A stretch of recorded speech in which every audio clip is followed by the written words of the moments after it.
Okay, we got our case together, we got our rear main seal in, all of our head studs are in, safety valve installed with updated plug and correct spring, oil pressure control valve, also all updated spring, guide and plug. Timing chains, guide rails are installed. I just have a bolt on the crank just to turn it right now. Head studs are all installed and set at installed height, thermostat, breather plate, everything else is on.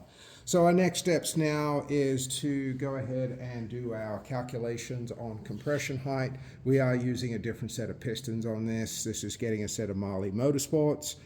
With an increased compression ratio. We've taken all of our case measurements and we know all of our cylinder head measurements. We are starting out with already a 1mm base shim to account for machine surfaces. We just got to see if I got to tweak that either way, add a little bit to it, maybe 0.25 of a millimeter. But we'll do that part next. Just going to CC our cylinder heads because we're using different pistons and cylinders. We're using Marley Motorsports, high performance, 98mm bores. We need to calculate all of our compression ratio and deck heights.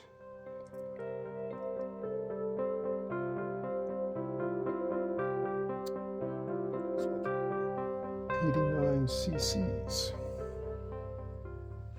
Okay, I'm going to measure my cylinder dome size, and the way that I do this is I'm using the downfill method. I have my piston down 10mm in the bore, so because we know our bore diameter, we can calculate how much volume there should be in there versus the measured volume.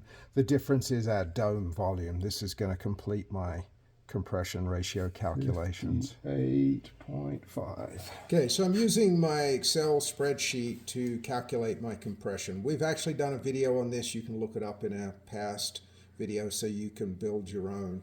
And what it does is it allows you to put in all of your measurements, and I just have all of the formulas that I normally use already lined out in an Excel program, so it makes it quick and easy. So on this engine, our target compression ratio is 7.5 to 1.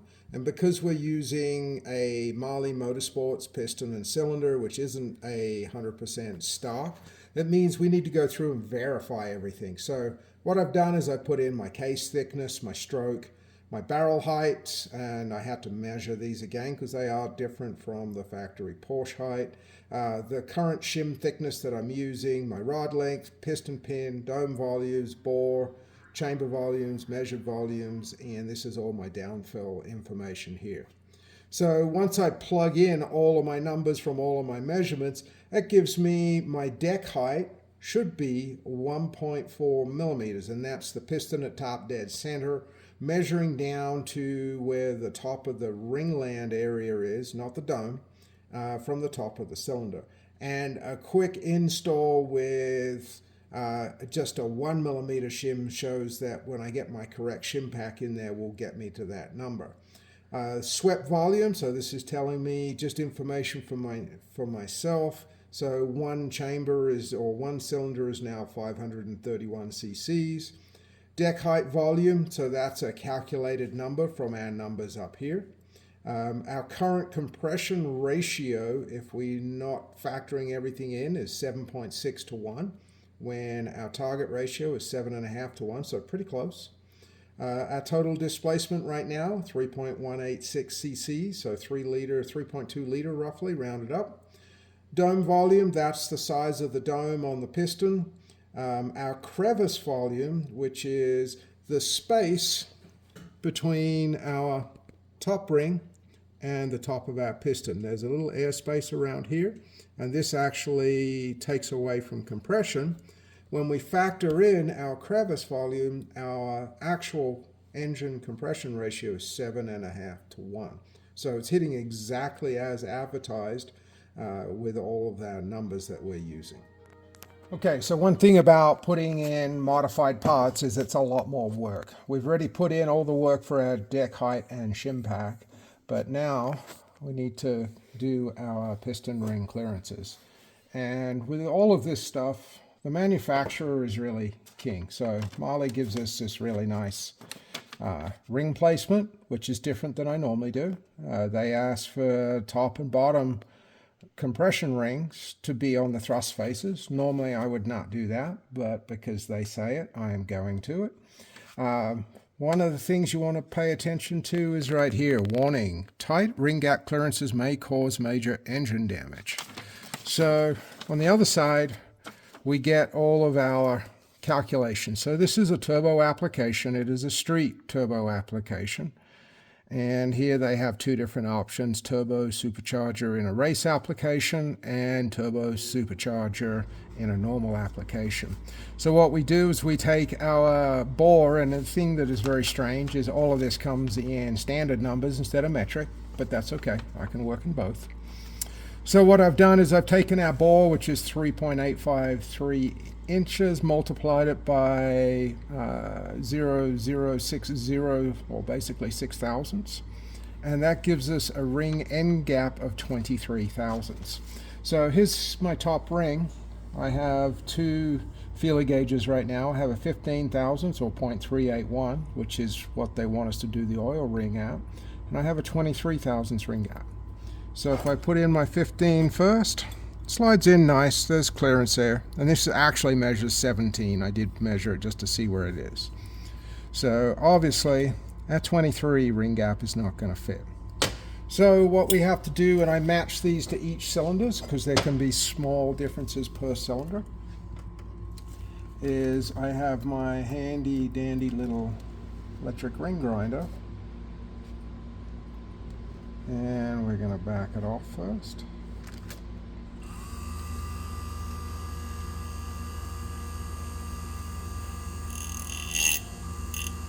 And we're just going to grind our rings.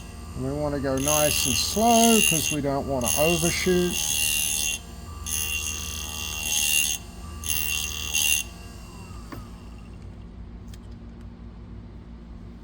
Make sure there's no burring on there as well, so I run my fingers on it. Just going to use my piston to square the ring up in the bore.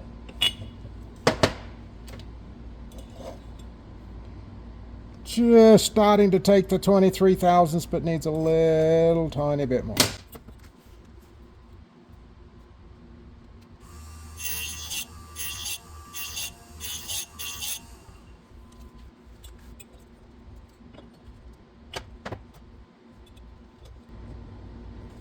Nice. So we've got our 23 thousandths feeler gauge in.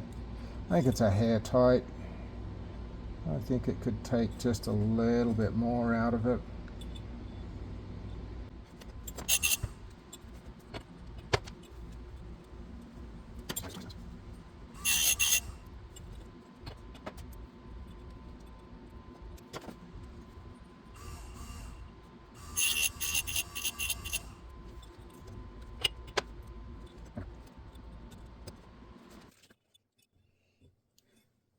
Okay, so we've got our 23 thousandths feeler gauge just nice sliding through. I can feel a very slight drag, and I just have a 22 open so I can feel when I'm sneaking up on it. 22 loose, nothing there. And then with that 23, I feel a little bit of a shimmy to get it in there, and just nice. So this means every single piston and barrel need to be ground individually to suit. As I said, there can be slight differences. Now, the reason why we're doing this is if we look at the piston, really nice Marley forged piston, really small short skirts, which is the new kind of high performance design. Special coating on the piston itself. This is to make these surfaces less susceptible to galling or dragging. Same here on the ring gaps.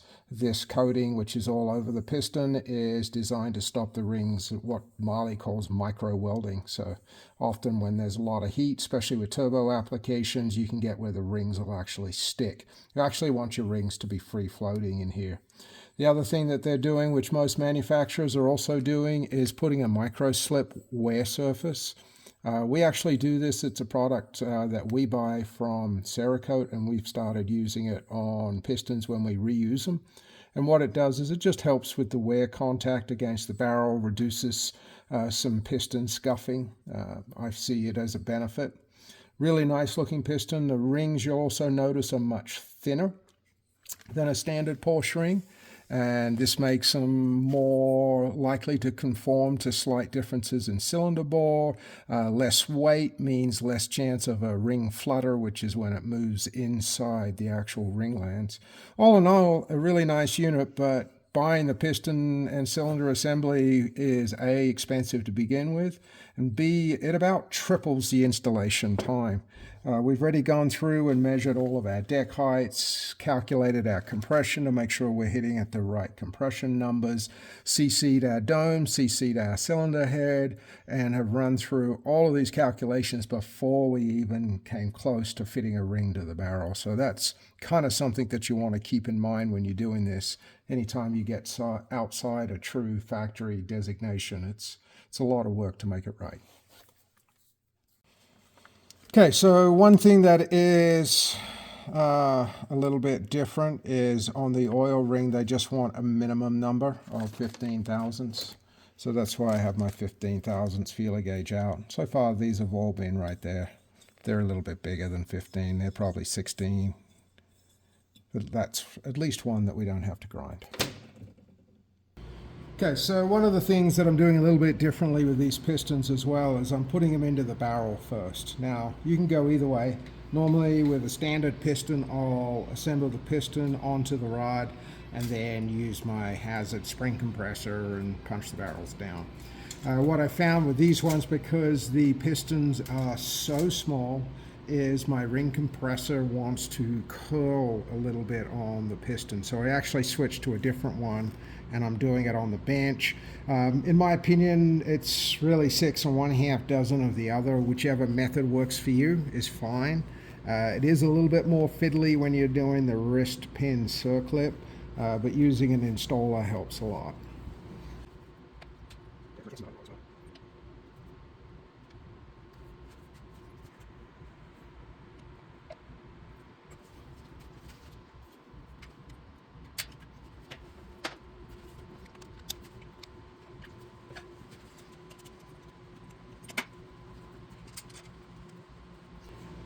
Okay, so that's one side of the engine done, and we're just going to roll it over and do the other side. So we have all of our engine tinware prepped and ready for Cerakote. It's been bead blasted. We've repaired the areas where stuff is broken, straightened everything. We've also done the update on the air guides for improved cooling between cylinders. So we're just about to Cerakote.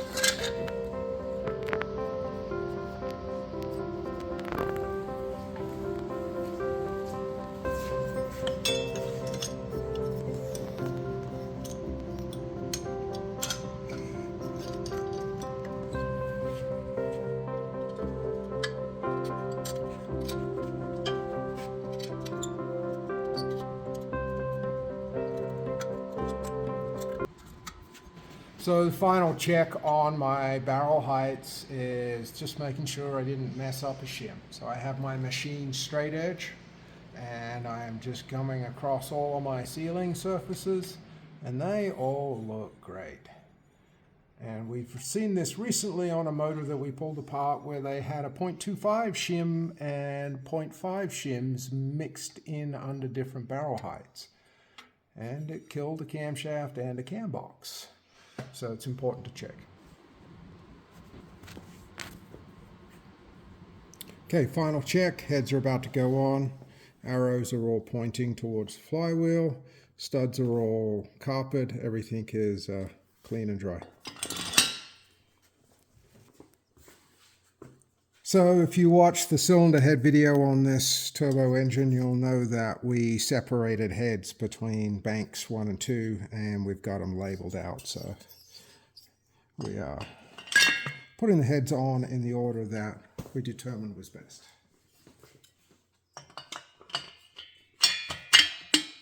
Okay, so on this one we're using all new hardware because everything was so rusty we couldn't save it. Well, we could, but it's from a price standpoint, it is more efficient and cost effective to just replace it.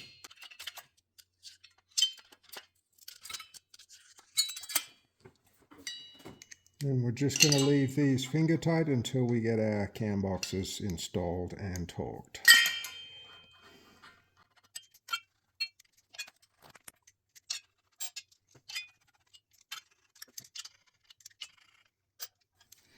Okay, it's one side on. We're going to flip it over and do the other side. We've also gone ahead and done the TSB right here for oil leaks, which is a little bit of Dow 732 to seal it up. The inside, somebody had already done some kind of epoxy setup. They'd done the same on the outside, but it was such a poor job that we could see where oil was coming through it, so we had to chisel it all out and redo it.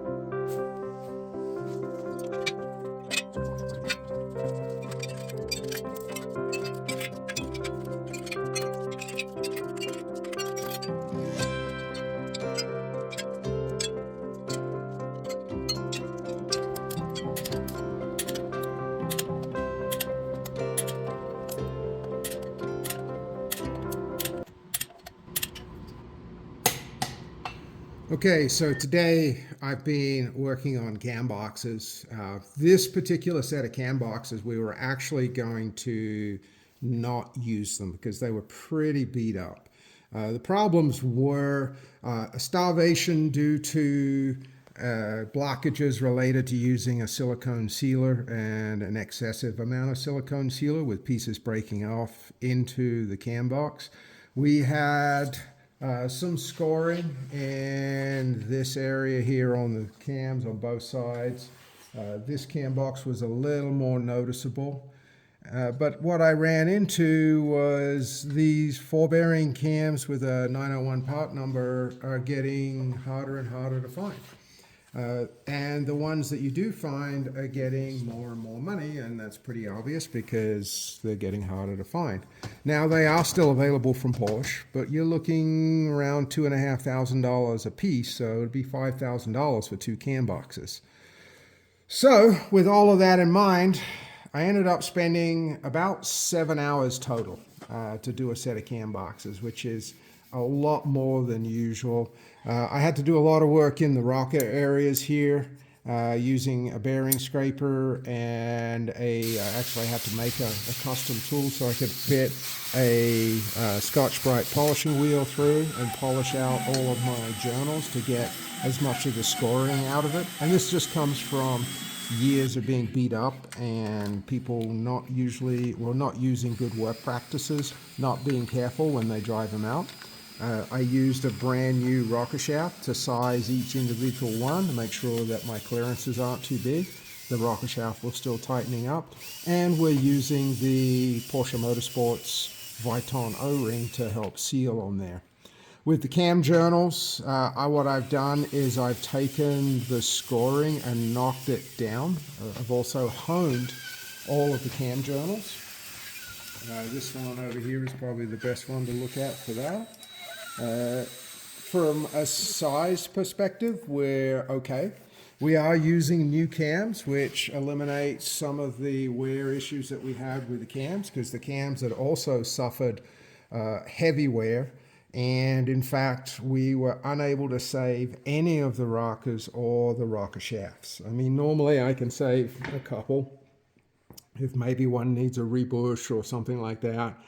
But all of the rocker gear was completely trashed on this particular engine. And this is one of the things when it's being put together with poor workmanship, bad work practices, wrong materials for this engine design. We had issues where the spray bar literally had pieces of silicone hanging out of it. So we had rockers that were running dry and really was quite a mess. I mean, that in itself is an expensive proposition, using all new rockers. Not a huge fan of using all reground rockers, especially since we had no cores to trade in. It was just, once again, time and cost effective to purchase brand new Porsche rockers. Also, one of the things with the spray bar out, this is a new one. I had a problem where the spray bar, it was just old. We were able to get it out and clean it. And this one I've got set up right now. I'm just using an awl to position it. We want to make sure our spray jets are facing the right direction. Right now, these cam boxes are just loose. And I'm just sitting them here because it's a good work area. It's not sitting on my bench. The engine's clean, I can keep it covered. But we're going to set our spray bars, and I just pin them with an awl. We'll put the plug in to lock it in place, and what we want to make sure is there's 3 jets on these. We want to make sure that this jet is facing straight up here and the other 2 jets are facing down. If you install these backwards, what will happen is you'll get lubrication only really going to the exhaust side. The other 2 jets will be spraying right at the top of the cam box and the valve covers. So pretty much the intakes won't get anything. Cams will get a little bit of drip, but not enough to keep them alive. So we're just installing these now. We'll put in our new plugs, seal everything up, and then we're ready to attach the cam boxes to the engine. So I just tapped in my new cam pipe. We've got our spray jets facing up at our intake valves. Our other ones are facing down. And once I put the cam plugs in and the plug on it, we'll pressurize it, make sure everything's squirting and spraying nicely. Okay, we can see the locator bolt has located the spray tubes. I can verify my other spray nozzles are pointing in the right direction.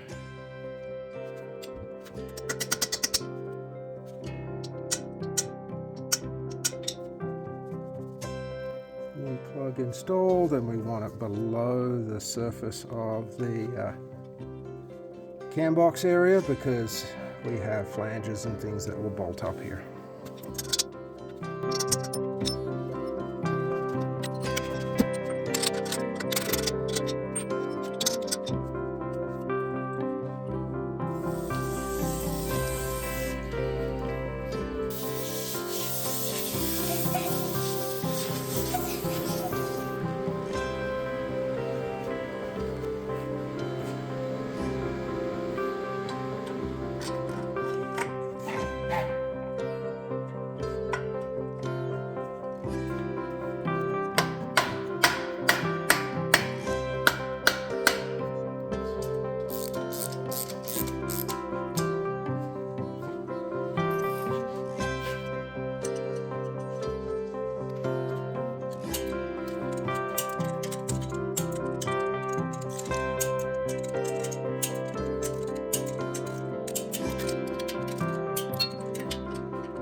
All right, so both my cam boxes are now on. We are still waiting on cams, so a couple of things that I can do.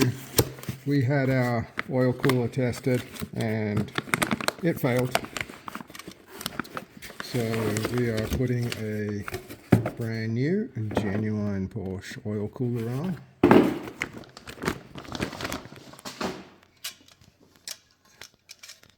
Very nice looking unit.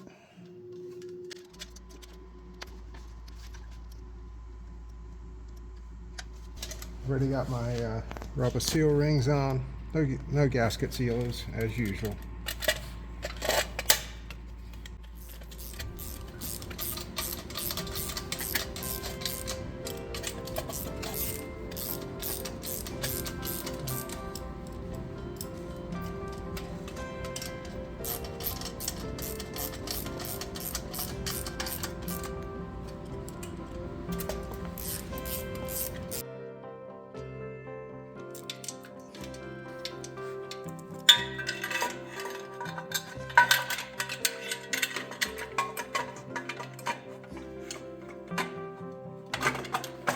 Aluminum case engines, they used a nylon. In fact, there's a different stud.